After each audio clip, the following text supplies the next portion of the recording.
All right. Hello, everybody. My name is Tim Heil. I'm with Keller Williams Realty, the Heil Group here in Austin, Texas, and with Phone Animal. Thank you so much for being on this webinar, for being on this Google Hangout today. We've got Tom Daves, we've got Frank Klesitz with Viral Marketing to go through everything we've got today. This is just one of our monthly sponsored Google Hangouts from Phone Animal. Phone Animal is basically a done-for-you service, leveraged ISA prospecting. So if you're looking to get into the ISA game, or if you're already in there and you're looking to leverage any piece of it out, go check out the website. We'd be happy to talk to you. Just reach out. Today's webinar is all about Tom's scaling up story. He was the #1 real estate agent in Keller Williams in the entire world as an individual agent. He had an amazing business model, and yet the entire turn of the industry changed everything he had to do, and he's got an incredible story. So we're going to learn a lot today. Frank from Viral Marketing, who's been a huge influence in my life and my career, we've got today. So Frank, take it away. Cool. So, Tom, 2014. Let's talk about. I want to just kind of get right up to the point because you've been selling real estate for a very long time. How long, Tom? Right. Over 35 years. 35 years. 35 years of selling real estate, and pretty much that whole time, at least up to the crash, the predominant sources of your business were you had to deal with Blackstone, unfortunate foreclosures, REOs. Kind of tell us where your business came from and how much business you did in 2014. Let's talk about that to start. Sure, absolutely. Well, just coming off of the REO and then the Blackstone piece, I knew that I needed to get back to basics, so jumped right back into my database, sphere of influence, and I just got on the phones and just went back to calling expireds, talking to my sphere of influence clients, and but I quickly realized that I needed to leverage. So to answer your question, 2014 was I did about 125 units, and then moving into 2015, that was when I realized I really needed to scale up. Okay, so your 125 units, where did most of that come from? Was it just your database and the Blackstone account in Sacramento? Database, Blackstone, calling expireds myself, doing some marketing, sphere of influence. So it's pretty much just get in and make it happen on my own. Okay. Well, by getting in and making it happen, Frank, if I may, real quick, Tom, when I was in California and we were having a beer, you told me you would jump on a plane and literally fly to Texas or fly to New York or fly wherever, and you would literally just go to a hedge fund, go to a some big REO managing firm, and literally just take the elevator up to their office and knock on the door and tell them you're here to talk to them. No appointment. Absolutely. Can you walk through that? Yeah, I had some great stories too, and it all comes from basically lead generation. And Wayne Gretzky's my favorite saying. Wayne Gretzky, you have to skate to where the puck's going to be. So when I realized that REOs were going to hit in a big way, and then I needed to get in front of that curve, I basically just got on the phones and I just started contacting Fannie Mae, Freddie Mac, Chase, B of A, and I would just basically get a hold of the decision maker. You would just Google Fannie Mae and then just call the first number you could find. And a lot of it's through relationships as well.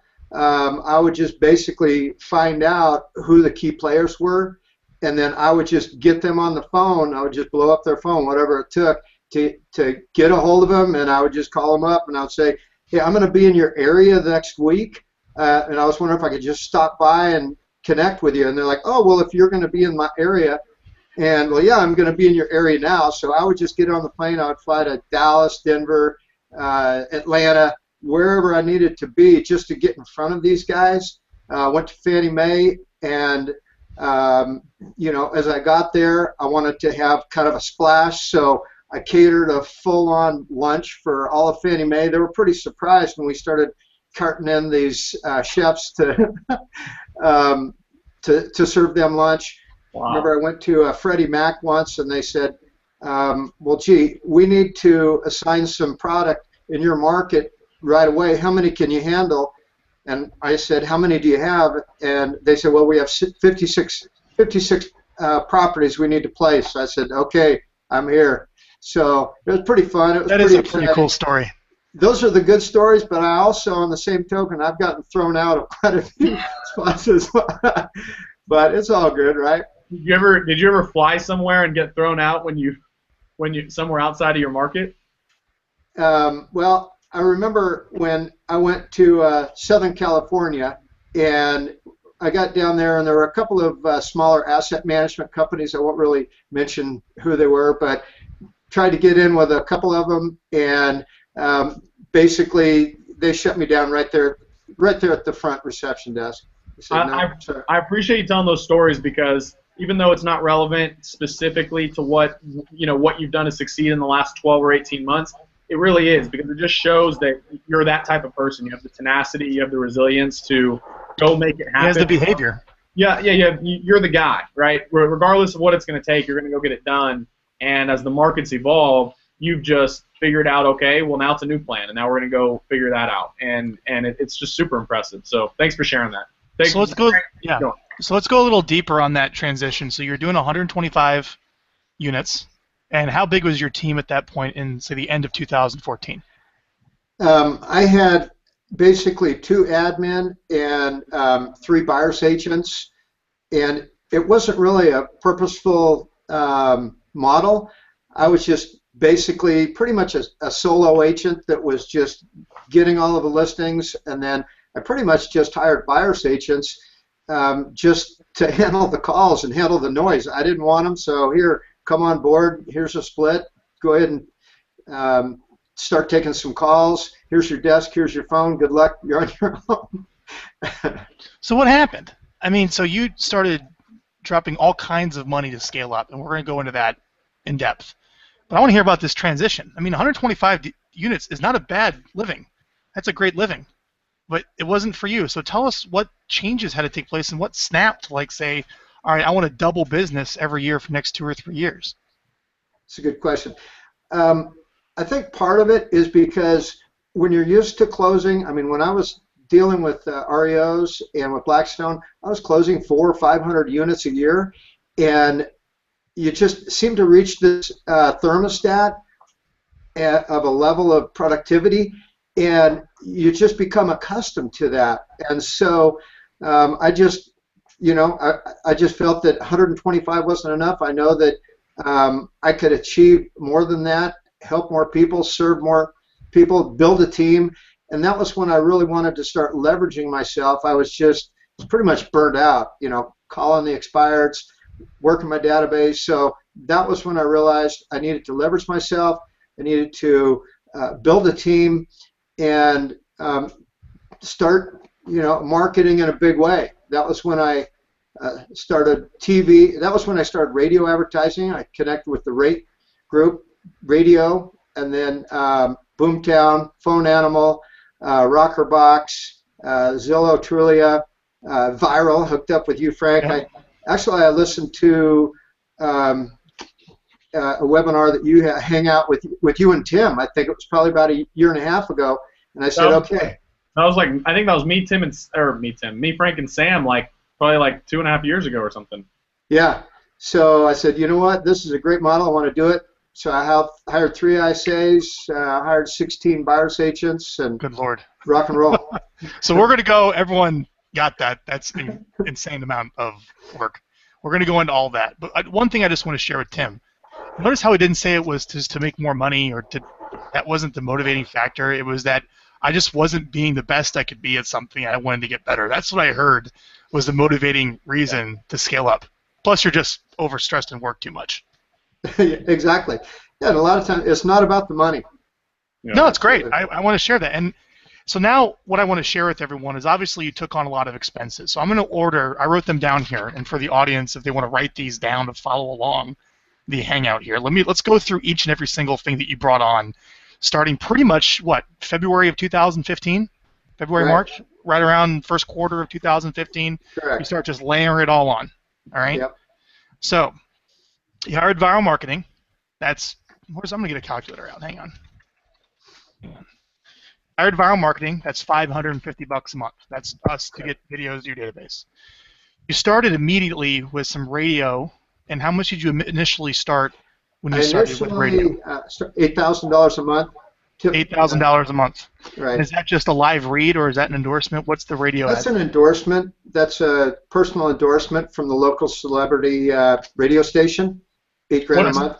How many stations are you on over there in Sacramento? 3 stations. Cool. Okay.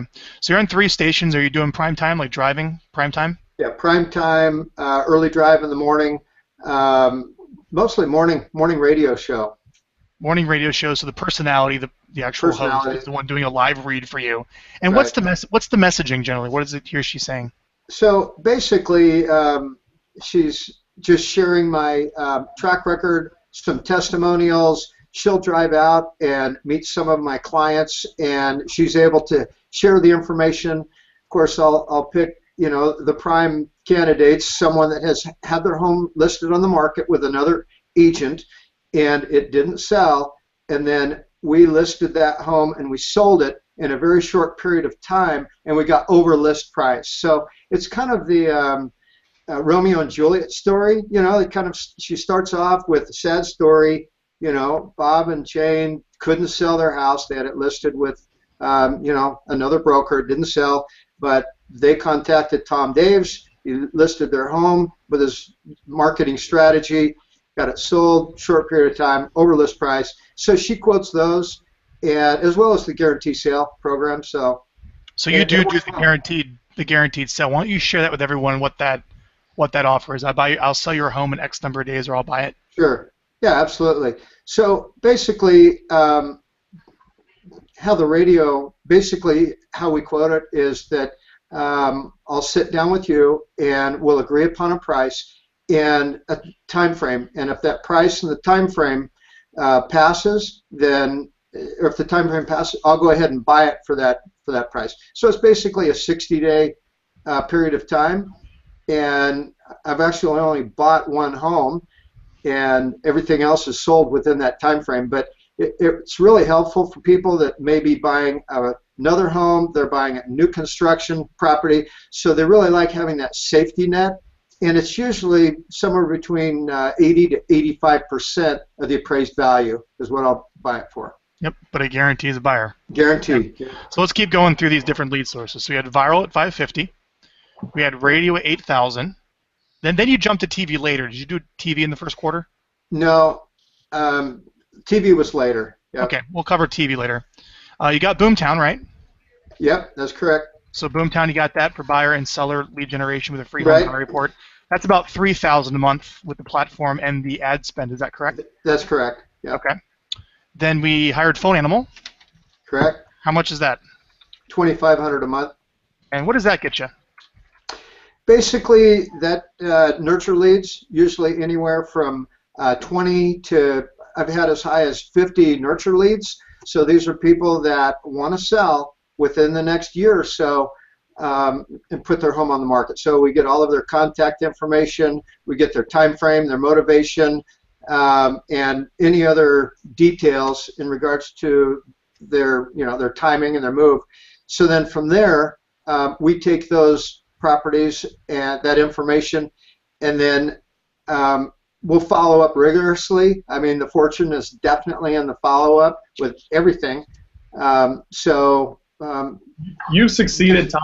You've succeeded at such a high level with your phone animal nurtures, and so I was when we were talking, what blew my mind was what you're actually doing with the nurtures when you're getting them versus what the average person does, and that's even whether they're generating them on their own. Because at the end of the day, a nurture is a nurture, right? You make the call, whether you got it from cold calling or calling expireds or whatever. Once you've qualified it, it's not necessarily ready for a listing right then and there. So how you act from the time you get it until the time you meet with them is wildly going to change whether you're successful or not with that nurture. So I would love, I don't know if now's the right time, but I would love for you to touch on kind of what your process is once a nurture has been generated inside of your system. Sure. Yeah. Now's a good time. So as soon as we get the lead, will immediately go ahead and put together a pre-marketing or a pre-listing package, which basically has information about their home, some trend graphics about the market in the area, as well as ourselves and our marketing. I mean, we basically email them pretty much our listing package. So we'll put that together and send that email to them right away. And then we'll also snail mail that. So we can immediately follow up within 48 hours just to confirm that they received the packet. And we understand that your timing is within 6 months, you're thinking about selling. Has anything changed? So that's really 3 touches already within the first day, within the first 72 hours. That's an email, that's also a snail mail, which I'm sure that takes a couple days to get there, and then it's a follow-up. And a lot of times, plus the initial contact when through Phone Animal, right, where we're talking about your name. So that you've really hit them 4 times so far in less than 4 days. Right, 4 times, and then we turn it over to my lead listing agent, and he'll go ahead and while he's talking to them on the phone, he'll go ahead and ask them a little bit of information about their home, ask them about their timing, create some rapport. And then before he hangs up, he shares with them. He said, "Okay, great." He says, "Great. If we happen to get a buyer call in your neighborhood, may we give you a ring?"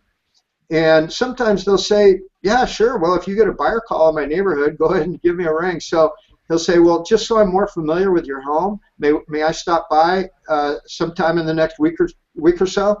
Oh, wow. And sometimes they'll say, "Yeah, sure, that's fine." So he'll get his foot in the door right away, so he can really create and foster that relationship, not only for to hopefully list their home and work with them as a buyer, but also we put them right into our database. We put them into our viral marketing piece. We put them right into our e-edge marketing. We put them right into our, we send a snail mail once every quarter. So then that's amazing. Just continue to follow up. You're hitting more touches than we even hit on our own team, and I always pride myself in how effective we are at getting a hold of these people. But I mean, you're going to a whole nother level with it. How long the person that you have calling these nurtures back on the follow up? It's your lead listing specialist or it's an ISA?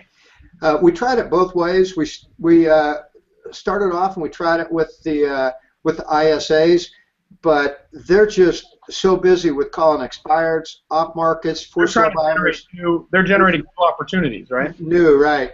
Yep. So we just felt the listing specialist was better, and we follow up at least once a month with pretty much everyone. So a month doesn't go by without a phone call. That's incredible. And we text them as well. How long has your lead listing specialist been selling homes? About a year. He just started about a year ago. That's amazing. That's awesome. Cool. Doing Anything else job. you want to touch on Phone Animal of what he gets for the $2,500 a month, Tim, since you're here?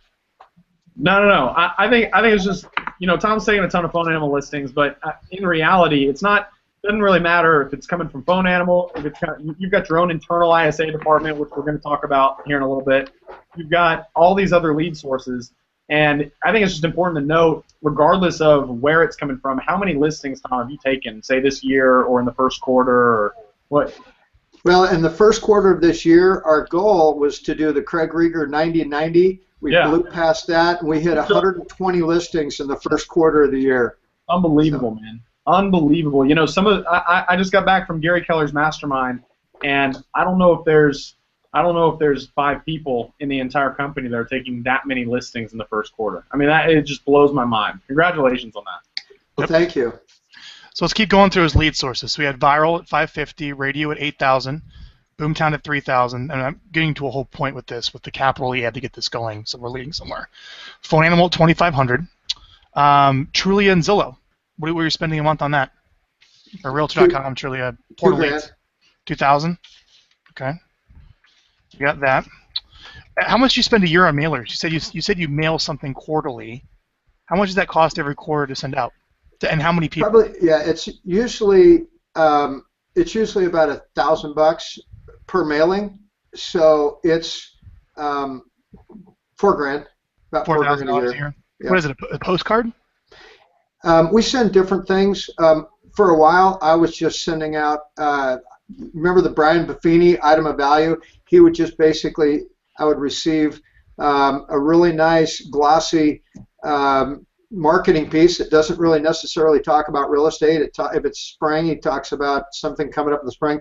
And we would take those and we would fold them, put them in a small little thank you envelope, and then the gals in the office would handwrite those, and then we'd send them out. And when people would get them, what I found is people would open them just because they're not like a big, long envelope. They look more of like an invitation to a wedding reception. So people will open them up and look at them, and we're just touching on them as many ways as we can. Sure. Now, this brought you a lot of leads through Boomtown, spending that kind of money on Zillow, going to Boomtown and whatnot. Right. You didn't have the staff on hand to actually call and qualify all the Boomtown leads itself, Right. so you hired Rockerbox, which specializes in buyer lead follow-up as well. Is that right? Absolutely. Yeah. So that's 2,000. I'm keeping a spreadsheet of this, everyone. I'm going to share Yeah. with Yeah. Right. And one thing that I realized is buyer's agents don't follow up as diligently as they should. And that immediate response is so key within the first 5 minutes of a lead that I really was able to take advantage through Rockerbox, Sam Monreal, a friend of mine, to get that going, ramped up, and it works out well. So they'll have immediate response. They'll call them, text them, email them, drip on them, and then once those people are ready to meet with my buyer's agents, then they'll go ahead and transfer them over, and then we're off to the races. Cool. And we're almost done. So you also do a couple client events a year, is that correct? What do you spend a year on your client events? And give me an idea of what those are. Okay, well, we have anything from Thanksgiving pie giveaway.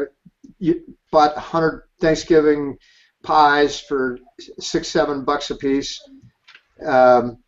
So that's 600, and then $1,000 for that. Invite everyone to the office.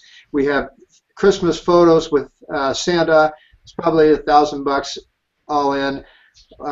We had Valentine's Day invite everyone, just kind of an open house, have people come by.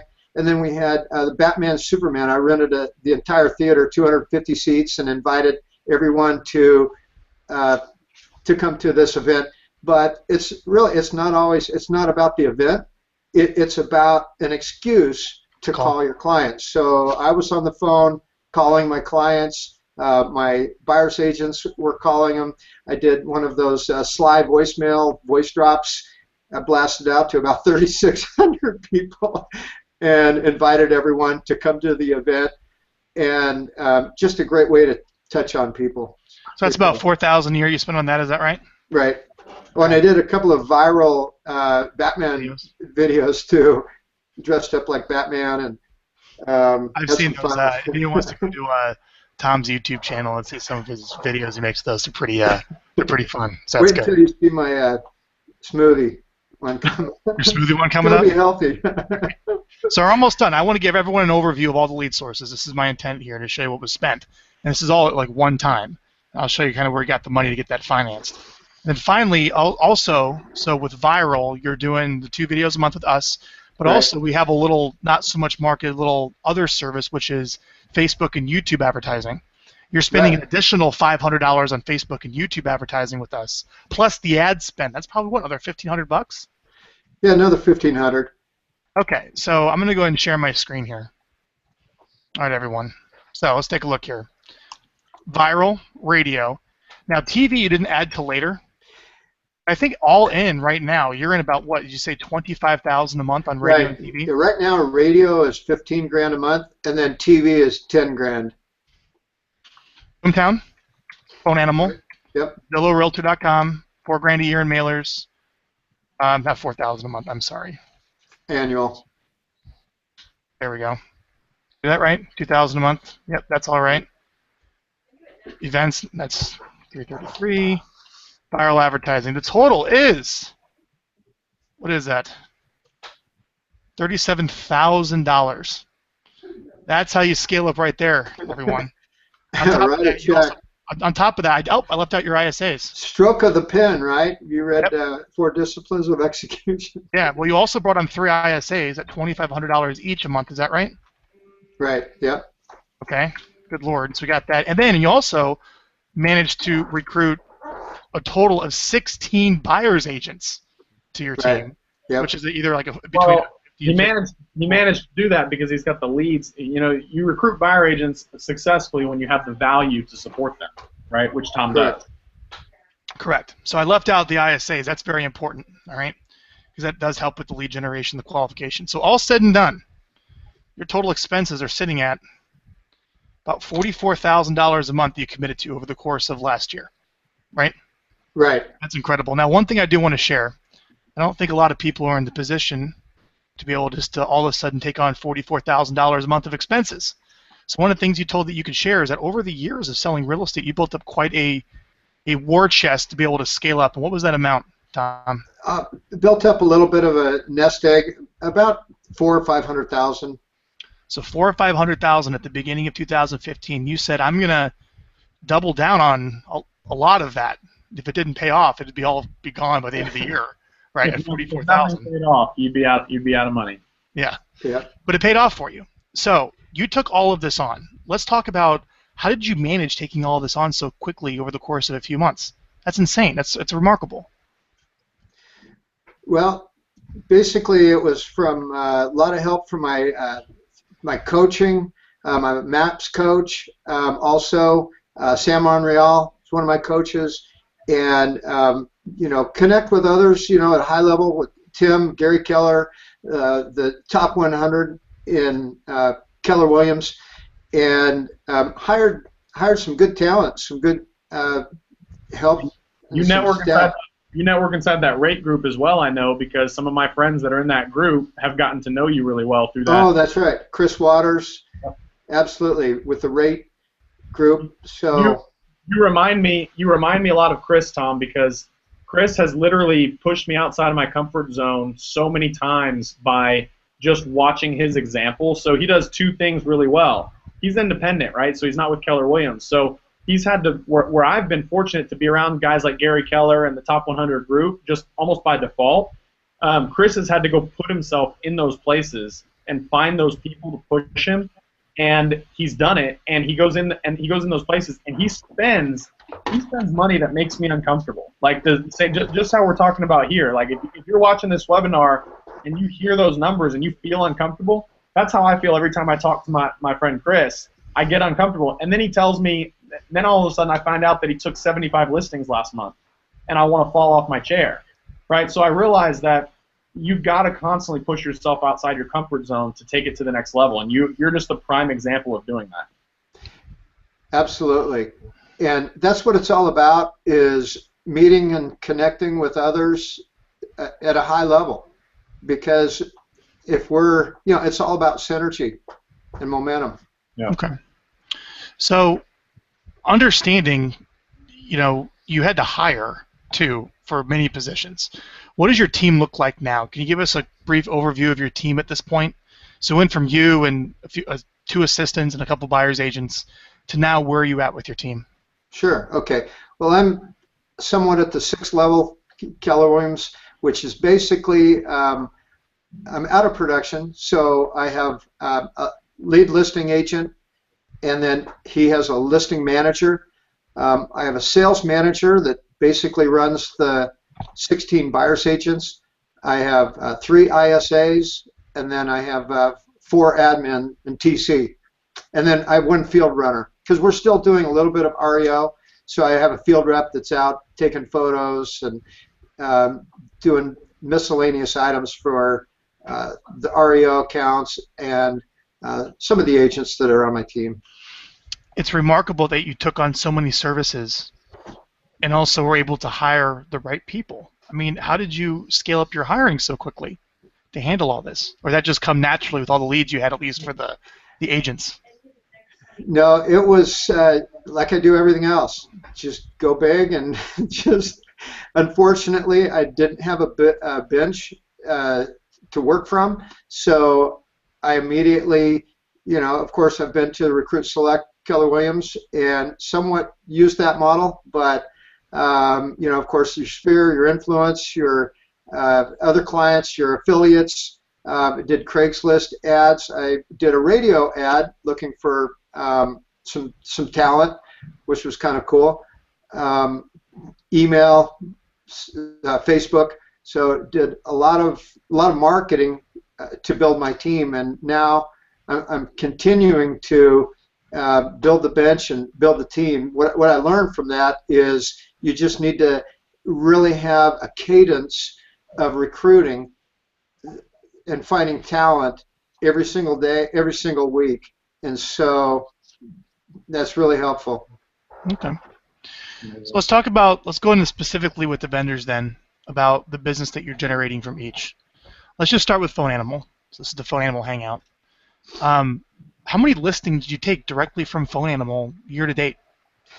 It's usually around anywhere from 3 to 5 listings each month. So year to date, I'm somewhere between 20, 30 listings. 20 to 30 listings. And total, since you've hired Phone Animal, how many would it be at? I think it's somewhere 40 to 50 range. And that's incredible. I mean, do we know how many nurtures it took to get that? The nurtures are, we're getting anywhere from 25 to 45 or 50 nurtures a month. Yeah, Tom. The reason I appreciate what you're doing, you have roughly the same conversion rate we have on our team, and yet we're actually responding to those nurtures differently. I think the key is you're putting good people on the nurtures, or working them yourself, or whatever it is. In our organization, only the best people work these nurtures. So we have a funnel, and you kind of have this. You're starting to mirror the same thing, where you've got your ISAs generating new stuff. You've got your specialized agents working the qualified stuff, right? Correct. That's correct. And what we find from some people, they'll hire ISAs in their own organization, or they'll outsource it. And what they'll do is they'll spend all this money or all this time generating the nurture, and then they don't treat the nurture with the respect, I guess, that you need to treat a nurture with, right? I mean, you and I both know, Tom, sometimes you got to kick the can, you've got to reach out to that nurture 7, 8 times if they keep kicking the can down the road. But it's all about last man standing, right? If you want to actually win the game, the gold is in the follow-up. Absolutely, yep. The fortune is in the follow-up. Yeah. When I first started in the real estate business, we didn't have a big training program, but I remember my broker said, ask for the order and lead generate, follow up consistently, and then don't quit. So that was my mantra. Fortune's in the follow-up. Yeah. So 2014, 2015 did 250 deals, and you're on track to do 500 this year. So Phone Animal's treating you really well. That's giving you a great return. Are you able to measure your return on viral? That has to be really hard with as scaled as you are. No, I know that my financial guy has that. So yeah, we're tracking it. Sure. Well, I don't want to get to too many numbers questions with you. Let's talk about your viral marketing. So you set aside 1 appointment a month to record 2 short educational video tips. Tell us about the video process with that. Okay.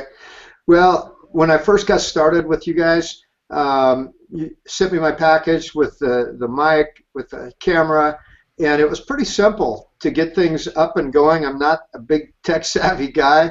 I don't even really think I had to call in my tech geek, hooked everything up, got it going, and then hook up with Matt on your team once a month, and we started, we started doing different things, and we would just really take a look at what did work and what didn't work. We'd send out, market updates for the area. We send out different tips for buyers, tips for sellers.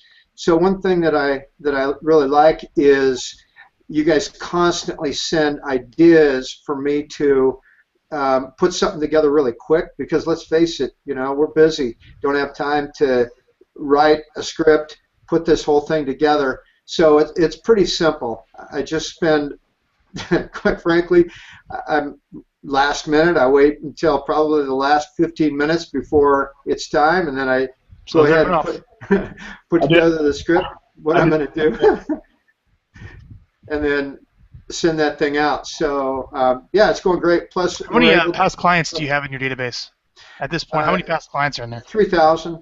Okay, well that would make a lot of sense with 3,000 homes that you've sold over the years. All in Sacramento, is that right? Yeah, Sacramento. Yep. Yep, that's your town. Okay, so you're doing that. What are we running for you on Facebook advertising? Why don't you share some? Do you know some of the Facebook ads that you're running? Hold on, real quick, I have a question. Tom, when you send out your viral stuff, are you sending it just to past clients, or are you taking all your Boomtown leads and all of your everything that you're generating, and are you sending out to everybody? Everybody. So you're literally the entire list is getting it, regardless of where they are in your pipeline. Correct. I love that. That's Yeah, awesome. thanks for adding that, Tim. Yeah, so obviously the core purpose of viral is your past clients and sphere. But if you have the email addresses of all your leads or your nurtures, in the case of what Tim's company is sending your way. Yeah, Frank, you helped me get past that. That was another fear that I had of I'm going to send this message to everybody. I thought I had my database segmented, so I thought, no, this group can only get this, and this group can only get this. And, Gary Keller says, I've heard him say many times, perfection's overrated. And so you told me, you said, Tim, get your Gmail contact, your Boomtown leads, and your cell phone, everything. And it's been amazing. It's been amazing because, if you're going to average a 30% open rate or click rate or whatever your numbers are, if you could do that on thousands versus hundreds, it magnifies what your return is actually going to be. So it's been big for us too. Yeah, Absolutely. The best topics are always market updates. So I recommend you probably send out. I recommend to your whole database. Again, the true audience is past clients and sphere, but go ahead and throw the rest of your leads in. I'd recommend 2 educational videos a month, roughly on the 1st and the 15th. And one of those, which is like 12 topics for the whole year, can literally be like what's going on with local home prices, or like a market update. And the rest of them can be some community update, buyer seller tip. And what's cool on the website of ours is we publish all the top performing topics every single week on our website, like the video of the week and email of the week, and you just swipe a lot of the ideas for your educational topics to send in touch with the list.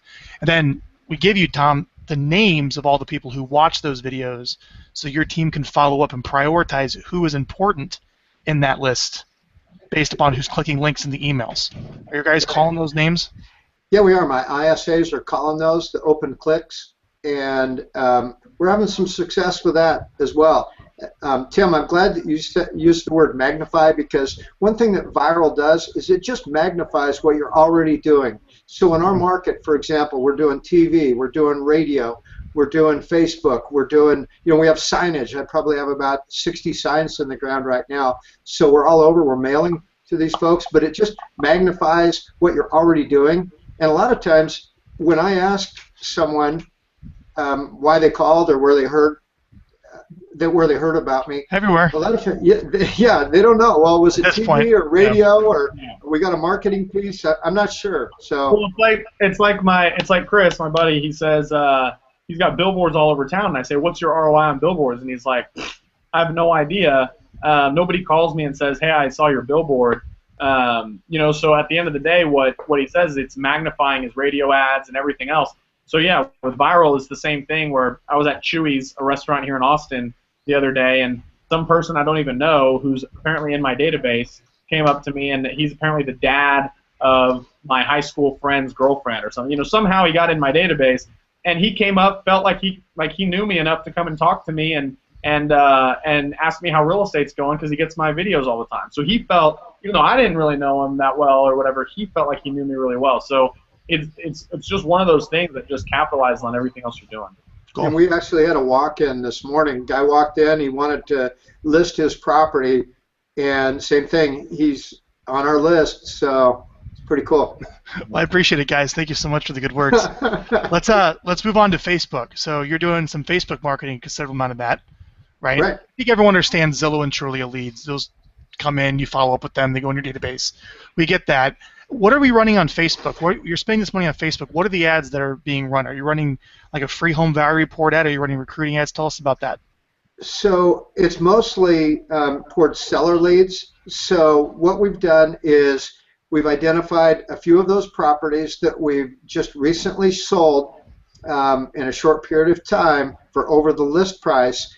And then what I do is I have my photographer, when he goes out and when he takes our marketing photos, I have him carry a stack of sold signs with him, so he puts up a sold sign. So he'll take that front photo of the property for marketing, but then he'll also take one with the sold sign. So as soon as we have that property in escrow, we'll go ahead and put the sold sign up on the property, and we'll also post to Facebook with a sold sign, and it'll state, we still have buyers in your area, and we sold this home for either 102% over the list price, or we sold this home 105% of the list price, and we still have buyers in your neighborhood. And then we are hyper local with that, and your team there, Frank, does a great job with really, demographically. Well, there she is. That's the rock star over there, sitting working on your ads. There she is. Facebook all day long. Let's Awesome. talk a little bit about Facebook ads. Maybe you can chime in too, Tim, on this.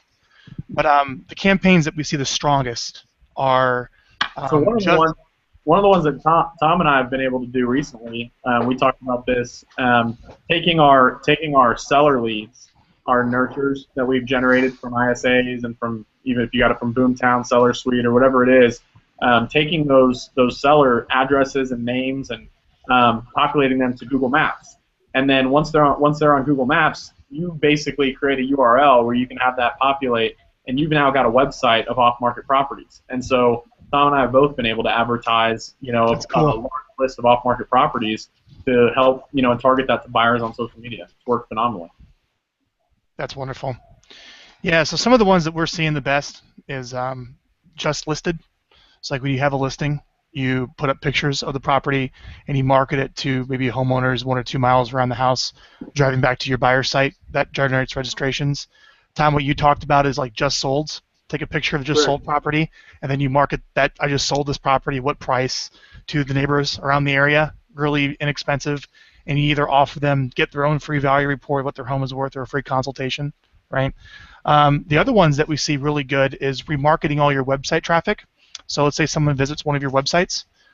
You follow them around with ads for like 7 to 14 days with various offers, such as one you talked about, Tim, or search for homes, get a free value report.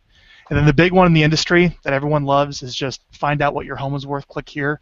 That goes to a free home value report generating tool. And you probably have that available on your Boomtown, right? Right, yeah, I do. Plus, I'm using Brevity to do home value leads on Facebook, and it's working out well. Yeah. Good. We're doing the same. I love the idea of the other thing too, Tim, is you guys have such great sized databases with these emails of all of your leads. Is you can take all those emails and upload them to Facebook and YouTube, and it will match those emails to user accounts, and you can run ads specifically to all your nurtures. So not only, Tom, are you staying in touch with all those people with mailers and phone calls and emails and whatnot, but also we can make it so they see you all the time every time you're popping up on YouTube and Facebook. That's another way to really take that to the next level. So just want to share that with you. You're going to see a lot more of that in the coming months and years. One of the ads we started doing, I don't know if you've started doing it yet, but remember Tony DeCello from Bold? Tony DeCello's, we have a buyer, and he would mail it. He would do a direct mailer. We have a buyer, and it's looking for a home in your neighborhood. Yep, there you go. One right here. I'm going to share this with everybody. Go. This is a letter that was mailed to 100 people and generated 3 listings over the weekend. And all it says is, hey, homeowner, I got a buyer. They're looking for a house. They can't find one. Call me if you're thinking of selling. There it is. That's great. Love it. Another thing so you can take those and put those on Facebook too. We're going to start doing some recruiting ads on Facebook. In fact, I think Lindsay there on your team just is launching those today. Pretty cool. Mm-hmm. The top thing that we're seeing perform with recruiting for anyone here that needs talent is Tom has leads. That's what's kind of the big elephant in the room. I got leads, help me out. So the best ad you can run to existing agents, ideally agents in the business less than 2 years. So if you could run a list of all the emails, let's say, of all the agents in the area under 2 years, and we can market to those, or if we can somehow segment it that way, is that you're doing a workshop of some type where you can come out for a day and learn all my lead generation strategies and how we're generating leads. And a lot of people that are newer in the business would love to be able to take you up on that. We see that working pretty well. That's good. Yep. So you might be doing some workshops there. Good. I like it. Okay, let's keep moving on to different stuff. So Rockerbox is nice. That's just a service that instead of you hiring your own ISA in your office, they have the ISAs out of, I believe, College Station, Texas, and Sure. they just call your boomtown leads for you to find people to convert that are worth Absolutely. converting, right? So how does that Right. work out for you? Well, I've always toyed with the idea of having one or two ISAs to handle incoming calls, but I haven't really cracked the code on that yet. I know that it works good on Tim's team and a few others. So, No, I was gonna say we're in 4 cities and doing 50 homes, 50 sales a month, and we're still just now being able to fully make it make sense. I mean, it's a tough thing unless if you're doing anything short of 40 or 50 homes a month, it's tough to make that work 24 hours a day, 7 days a week. absolutely. So what I quickly realized is I needed to leverage myself with this particular aspect of our team and of our business and the model. So it just works out great. All of the, everything goes through the Boomtown funnel, and then from there, and they handle everything. They handle the Boomtown, obviously, the Zillow leads, the Google ad, the spin. We have ProQuest signs out there. They take, the ProQuest sign calls, and then it immediately goes over to Rockerbox, and those guys, they're in College Station, Texas, and they're just immediately on the phones, calling them, texting them, a bunch of young college kids that are just on it. And then, again, rigorous follow-up. And then once those leads are ready to go out, see a property or have an office consultation, then we're ready to work with them. And preferably it's an office consultation. I teach my team we're not jump and run realtors. We don't jump and run and go out. We want office consultations where the client could come in and we can find out what their goals are, what they're looking for, how we can help them, and then also we can share with them our buyer plan of action. Every single agent has a listing presentation and a listing plan of action, but very few really have a buyer plan of action. So we basically explain to them what our buyer plan of action is, and it's all about going out and finding a property for those buyers, because the inventory is so low right now. It's very difficult for the buyers to find a home. So we have all of our nurtures that we have in our system, in our database, that maybe an opportunity. We have all of the expired for sale by owner vacant properties that are in our marketplace. We also have we have access to all of the properties that are in foreclosure. We have kind of the proprietary software to all of these properties that are off-market properties to help the buyers find homes. So we're able to have them come into the office, set an office consultation, they sign a buyer-broker agreement, and then we're off to the races. So it's pretty cool. Awesome. Very cool. We didn't cover TV and radio. What are the results? Well, hold on. How many leads are you pushing into your Boomtown every month? Do you know those numbers? Oh, That has to be a lot. yeah, it's a lot. I mean, no wonder you have to hire help to do all that follow-up through Yeah, ISAs. it's up there. I have to Okay. get back with you on that one. TV and radio, you're up to $25,000 a month on that right now. What's that Yep. producing?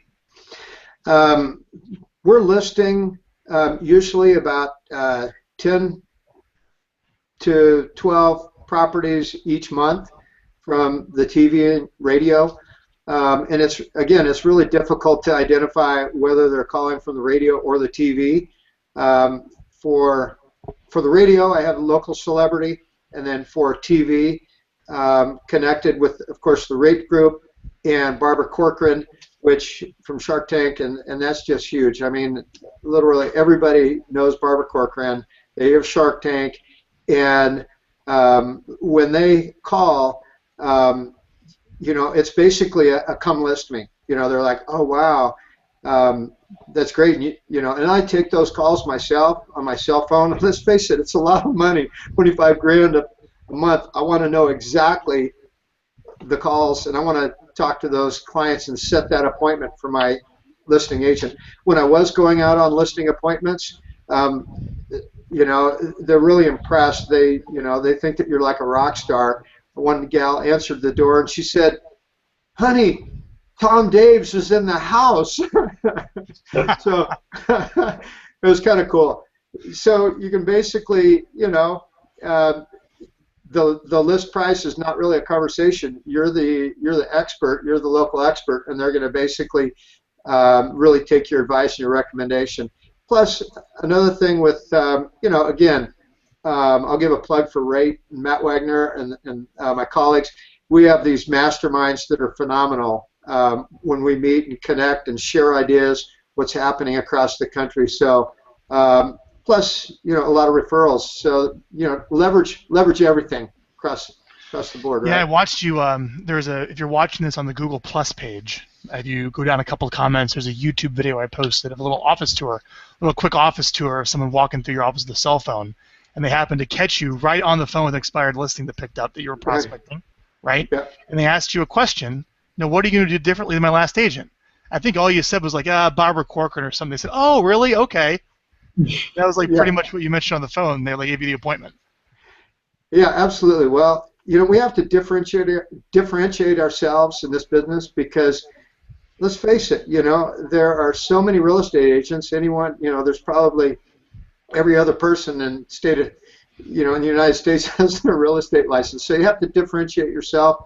And when you're talking to an expired listing and you're sharing with them what we do different by utilizing TV and radio to get homes sold, are weekdays or weekends better to come out and meet with you, it's definitely a differentiator. So it's kind of cool. Let's talk about your market, Sacramento. Because, would someone, obviously, if they have the capital to write the checks to get this going until the deals start coming in, which you did, that's kind of the big elephant in the room that someone needs to know that you had after years of saving to have that capital to do this. But you're also in Sacramento. It's like the bread and butter of California, of where you get a house, right? Bigger markets like Austin is really hot. Let's talk about, Tim, I want to hear from you, like different results with Phone Animal in different markets, or even just scaling up stories. Is this possible to do in every market? Let me ask you that. What are your take on that, Tim? Well, so I went out to teach in two cities about a month or a couple months ago. Sacramento, where I had that beer with Tom, and then Palo Alto. Just the Bay Area, just south of Sacramento. Very different markets. Completely different markets, right? So I went to Sacramento, and I was blown away. It reminded me a lot of San Antonio, Texas, somewhere where there's a lot of high volume sales. Lower average price point. Tom, what's your average price point over there? Like $350. Oh, it's $350. Wow, I didn't even. So for California, it's a lower average price point, right? Right. The teams are doing higher volume. Then I went to Palo Alto, and a lot of the leadership at KW was saying, these agents, they need to. If these agents would just have a bigger mindset to focus on doing volume business. And I was totally on board until I really, really had a bunch of conversations with these guys, and I realized that it has a lot to do with the turnover rate in the area. So, in Sacramento, if you look at, if you rank the zip codes, you'd have 30 zip codes or 20 zip codes above a 5% turnover rate, where, for every 20 homes, there's a home that's going to turn over this year. Whereas if you go into Palo Alto, there might not even, I don't even know if in the entire Bay Area there is a turnover area over 5%. Right, which means that if you took 20 homes, you might not even have one in that group that's going to sell in the next 12 months. And so what you realize is when you're in these high price points, you're going to have to sacrifice lead count. So you've got to determine, rather than focusing on units, you've got to really pay attention on this ROI. If I invest X amount of dollars, what's my return going to be, and how many houses would that take? So for example, in Palo Alto, your average commission is going to be over $30,000. So if you invested in something like Phone Animal, one sale, you're going to make all your money back. Whereas in Sacramento, you're going to have 3 sales, right? You're going to have 3 sales to make your money back. In Austin, Texas, you're going to have 4 sales to make your money back, right? So it becomes a whole different thing based on price point and turnover rate in the area. And your high price points are almost always going to have your low turnover areas. So what we do is we go to melissadata.com, and anybody can go there. It's free. You can go to melissadata.com, and what you can do is you can export the every zip code in your county, and you can export for those zip codes how many homes sold in the last 12 months, what the average price point of those, and then you just, in your Excel spreadsheet, you just do the math formula and total number of homes sold in the last 12 months, and the average price point of those homes. So then you do the math formula between total number of homes and number of homes sold, and that's going to give you the turnover rate. So then what we do is we sort the spreadsheet from highest turnover rate to lowest turnover rate, and then we sort secondarily by price point. So what we want to do is we want to take the highest price points with the highest turnover rates, and those are our money areas, and that's where we want to call. So market by market, you're only going to have a few in a place like the Bay Area, and you'll have a ton in a place like Sacramento. So it's going to all depend on that. And then what you have to realize is a lead is worth a lot more in a place like the Bay Area than it is in Sacramento. So if you only get 5 nurtures in Palo Alto, California, versus 25 nurtures in Sacramento, California, you have to realize that the value could be the same in both of those, regardless of the quantity. So it's going to vary depending on those factors. Tim, that's brilliant.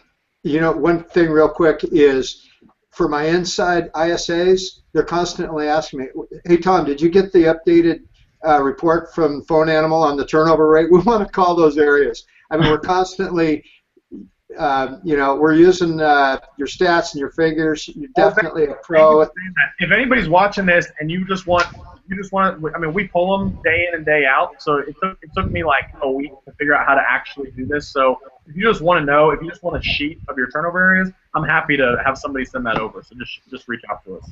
Plus, not to mention the recordings that your guys are doing there at Phone Animal. We use those in our script practice and leverage that as well. So all about sharing love and leveraging as much as you can, right? Well, I appreciate you saying that. I want to say 2 things before we jump off. One is that, yeah, we finally did implement quality assurance, because at Phone Animal we had some problems for a while. We didn't have a quality assurance team reviewing our calls, and so the leads that would get sent over sometimes had missing data. It had they were bad leads. They didn't match our criteria, and that really hurt our business, because we weren't being able to send over what we committed to sending over in the first place. So we have an entire quality assurance team locally on site now that reviews every single call, and if the call wasn't reported for whatever reason, they're calling the lead back and going through the entire process before ever kicking the nurture in. So that's been a huge difference in our process. The other thing I want to mention before we cut off is that if I were to start over, I mean, we know the economy is not going to stay like it is forever, and God willing, we're all gonna be able to, take control of, through the next downturn and work through that and come out the other side smarter and stronger and better off. And yet, if anything were to happen and my business went totally awry and I was just left and had to start the game over completely by myself, I would do what Tom's done. If I had to go borrow the money to do it, I would do it, because what I've learned in my path, I started out, I refused to pay a dime for anything because I was going to make it happen myself. And then along the way, I learned about business, and business is about succeeding through other people. And there's something to be said about being able to leverage it out. It's always going to cost more to leverage it out. So you leverage it out, and then one thing at a time, as you're ready, you bring it in-house, and then you bring the next one in-house, and then you bring the next one in-house. And over time, you would build back up to a massive real estate team just like you've done. So I'm totally impressed, Tom. I love that you're outsourcing and you've got it going in-house. You follow the Ben Kinney model of do both. You don't have to pick either or, do both. And then as one succeeds far above the other over time, then you go all in on that route. So I'm proud of you, man. Congratulations on everything you've done. Hey, well, thank you, and thanks to you, Tim, for your leadership and guidance along the way, and as well as Frank. I love your hangouts. Well, man. what we're going to do, man, is I'm going to meet with Tim, and we're going to find out the highest turning zip codes for Facebook advertising. There we go. I love it. That we will be talking right after this about that, Tim. We have one last question I want to get to, and here is Tom. Real quick, can you go into more detail about the process? Be like as detailed as possible about how you nurture the Phone Animal leads when they come in. Okay. Step 1, step 2. Let's go through it real quick. Okay. Step 1 is we immediately. Well, of course, obviously, their first contact is Phone Animal. Second contact is we email them our pre-listing package right away, and then we snail mail the pre-listing package, And then after that, within 48 hours, we call them by phone and confirm that they received the package, and then ask if their timing was the same. And then from there, we just put them into Boomtown. We put them into our viral piece, our 33 touch monthly touch program, and then just continue to follow up. Fortune's in the follow-up. That's it? All of it? That's it. And then go out and sign up. When Tom says continue to follow up, what he means is rigorously, they never give up. I mean, we talked about how many, they don't put them to trash or archive or idle or anything like that until the person has literally said, absolutely not, I'm not interested. I mean, Tom, you do the same type of follow-up we do here at my real estate team, which is every day, at least 30 days, constantly, over and over. If you have to do different phone numbers, you're doing from different phone numbers, you have that rigorous mentality. That's why I wanted to start the call by telling that story of you'll jump on the plane and go, you know, you're not giving up no matter what it is, and you do that with your follow-up as well. And that's, I believe at the end of the day, the reason you're taking listings is, yes, you're spending the money and you're generating the leads, but you're converting them on the back end. And that's the key that a lot of teams are missing out on. Cool. Absolutely. So check out Phone Animal, phoneanimal.com. And if you want to work your database and start doing some videos, or if you're interested in the online advertising, which we're getting pretty darn good at now, check out getviral.com. And Tom, thank you so much for your wonderful time today. We really did share a pretty remarkable story of scaling up, which is the whole point of the Hangouts today. So thanks, everybody. It's awesome.